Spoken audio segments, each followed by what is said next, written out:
Est-ce que tu sais quelle est la phrase la plus triste qu'un enfant ait dite après le divorce de ses parents? En fait, je parlais avec une arrière-grand-mère qui me racontait l'histoire de son arrière-petit-fils.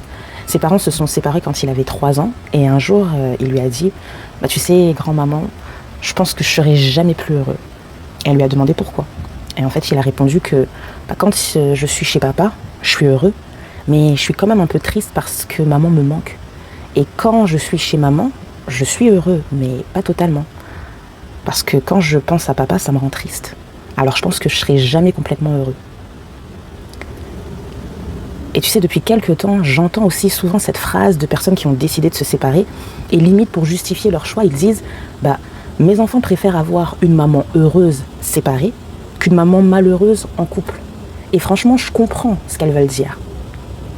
Mais je suis obligée aussi de faire l'avocat de l'enfant et de demander est-ce qu'on s'est déjà arrêté réellement pour demander à l'enfant ce qu'il ressent.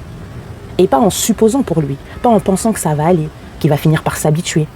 Comme il s'est habitué après ses pleurs à la garderie. Comme il fait comme si de rien n'était quand il est blessé. L'enfant ne montre pas qu'il est malheureux.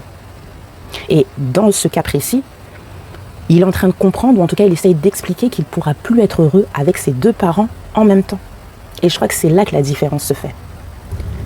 Parce que quand on devient parent, nos décisions sont prises par des adultes. On pense à sa vie d'homme, à sa vie de femme, mais ces décisions-là, elles sont vécues par nos enfants.